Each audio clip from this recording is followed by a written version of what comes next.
Class 8 बूढ़ी पृथ्वी का दुख। हर आदमी को दुख तकलीफ होता है, हर जीव जंतु को दुख तकलीफ होता है। पेड़ को भी दुख तकलीफ होता है, नदियों को भी कहता है दुख तकलीफ होता है, वायुमंडल को भी दुख तकलीफ होता है। दुख तकलीफ कब होता है? जब उसे कोई परेशान करता है, जब उसे कोई क्षति करता है, तब दुख और तकलीफ होता है। तो उसी दुख और तकलीफ को प्रकट करने के लिए यहाँ पर पृथ्वी से कहा गया है। कहता है कि पृथ्वी सुना रही है कि हमें भी दुख तकलीफ हो रही है। तो पृथ्वी के अंदर में आते हैं क्या? पेड़ पौधे, नदियाँ, तालाब, झरने, ये सभी आते हैं ना। तो इन के द्वारा ही कहे गए हैं। कहते हैं, क्या तुमने कभी सुना है सपनों में चमकती कुल्हाड़ियों के भय से, पेड़ों की चित्कार कुल्हाड़ियों के वार सहते, किसी पेड़ की हिलती टहनियों में दिखाई पड़े हैं तुम्हें बचाव के लिए पुकारते हजारों हाथ। क्या होती है तुम्हारे भीतर धमस, कट कर गिरता है जब कोई पेड़ धरती पर। हम मानव अपने स्वार्थ के लिए, अपनी आवश्यकताओं की पूर्ति करने के लिए पेड़ों को काटते हैं। पेड़ में भी जान होती है और हम लोग पेड़ को काट रहे हैं बेफजूल, बिना कुछ कारण के। पेड़ ने कभी कहा कि हमको काटो? लेकिन जब हम पेड़ को काटते हैं कुल्हाड़ी से, तो जितने बार कुल्हाड़ी का वार मारते हैं ना, प्रत्येक बार उसके टहनियाँ हिलती हैं, अर्थात उसके हाथ हिलते हैं, हजारों हाथ। पेड़ की टहनियाँ भी बहुत सारी हैं, अब बहुत सारे वो उसके क्या हो गए, हाथ हिलते हैं।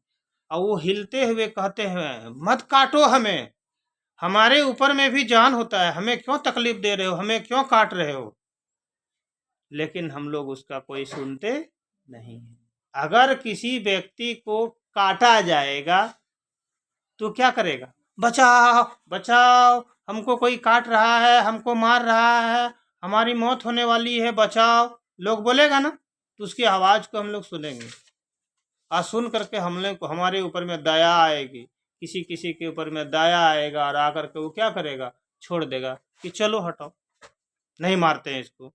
और किसी किसी के ऊपर में दया नहीं आने के कारण उसको क्या करते हैं?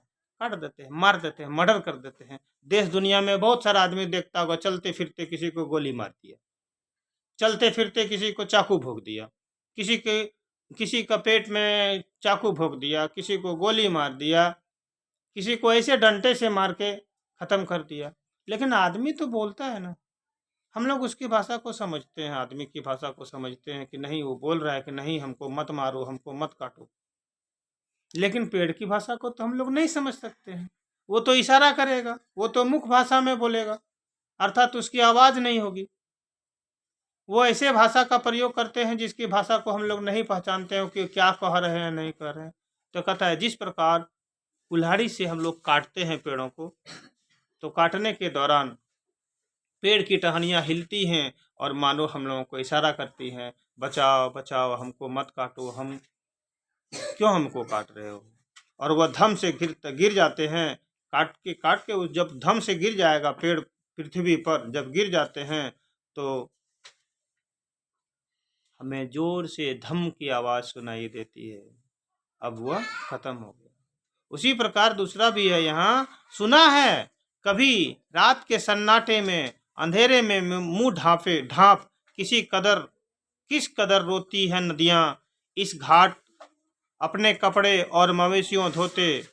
सोचा है कभी कि उस घाट पी रहा होगा कोई प्यासा पानी, या कोई स्त्री चढ़ा रही होगी किसी देवता को अर्घ। कभी महसूस किया कि किस कदर दहलता है मौन समाधि लिए बैठा पहाड़ का सीना, विस्फोट से टूटकर जब छिटकता दूर तक कोई पत्थर। सुनाई पड़ी है कभी भरी दोपहरिया में हथौड़े की चोट से टूटकर बिखरते हजारों पत्थर के चीख, खून की उल्टियां करते देखा है कभी हवा को अपने घर के पिछवाड़े, थोड़ा सा वक्त चुरा कर बतियाया है कभी, कभी शिकायत न करने वाली गुमसुम बूढ़ी पृथ्वी से उसका दुख, अगर नहीं तो क्षमा करना, मुझे तुम्हारे आदमी होने पर संदेह है। कहता है कि कभी भी रात में नदी में गए हो और जाकर के कभी उस नदी की रोने की आवाज को सुनाई दिया आपको? कभी सुने हो कि किस प्रकार नदियां रो रही हैं, किस प्रकार अपने दुख प्रकट कर रही हैं? तो नदियों को क्या दुख है? हम लोग क्या करते हैं, पूजन पाठ करते हैं और जितना अपशिष्ट पदार्थ है लगा के नदी में बहा देते हैं। कपड़ा धोते हैं, कपड़े से निकलने वाले धोने वाले गंदगियां सब नदी में चला जाता है? साबुन की झाग, सर्फ की झाग, जिसके चलते नदी का पानी क्या हो रहा है? गंदा हो रहा है। लोग मवेशी को धोते हैं जाके नदी में, और जिसके चलते नदी का पानी क्या हो रहा है? गंदा हो रहा है। कहता है कभी आपने सोचा कि आज हम नदी का पानी यहाँ गंदा कर रहे हैं, यह नदी का पानी जब पीछे बहता हुआ नीचे चला जा रहा है और वहाँ पर लोग उसी पानी को लोग पूजन पाठ करने के लिए प्रयोग कर रहे हैं, उस गंदा पानी को। ये सब सोचना चाहिए और हम लोगों को क्या करनी चाहिए? नदी का पानी को गंदा नहीं करना चाहिए, जहाँ तक संभव हो गंदा नहीं करना चाहिए। अगर कोई कर रहा है तो उसको भी सुझाव देना चाहिए, इस नदी का पानी को गंदा मत कीजिए, क्योंकि आज हम यहाँ गंदा कर रहे हैं तो नीचे में कोई जीव उस पानी को पी रहा है। आज हम यहाँ गंदा कर रहे हैं, नीचे में कोई पानी को लेकर के किसी देवी देवता को के ऊपर में जल चढ़ा रहा है, तो वही दूषित जल को चढ़ा रहा है, वही दूषित जल को पी रहा है। इसलिए हम लोगों को नदी को भी गंदा नहीं करने चाहिए। साथ में दूसरा अगला कहता है इसमें कि कभी सुने होंगे कि जो गिट्टी बनता है, छत की ढलाई करने के लिए गिट्टी लगाते हैं, सड़क बनाने के लिए जो गिट्टी का प्रयोग करते हैं, पत्थर के छोटे छोटे टुकड़े को जब प्रयोग करते हैं, वह छोटा सा पत्थर, वह छोटा सा गिट्टी कहाँ से आया? तो कहीं पर पहाड़ को तोड़ करके, ब्लास्ट करके और पत्थर निकालते हैं और उसको तोड़ तोड़ करके गिट्टी बनाया जाता है। तो उस पहाड़ की चित्कार को कभी आपने सुना कि किस प्रकार पत्थर रो रहा है, पहाड़ रो रहा है कि हमको मत तोड़ो, हम एक दिन खत्म हो जाएंगे और आपको फिर कहाँ से मिलेगा पत्थर, फिर कहाँ से मिलेगी गिट्टी? इसलिए उसको मत तोड़िए, जहाँ तक संभव है कम से कम प्रयोग करो, या अगर संभव है उस गिट्टी के जगह पर दूसरे कुछ चीज़ों का प्रयोग करना तो उसका प्रयोग करें, ताकि हमारे अतीत से चले आ रहे पहाड़ हमारे लिए सब दिनों के लिए सामने रहेंगे। लोगों को याद दिलाएगा कि यही पहाड़ था जो पूर्वजों यहाँ पर रहा करते थे, पूर्वज यहाँ से लकड़ियाँ लाया करते थे, पत्थर लाया करते थे।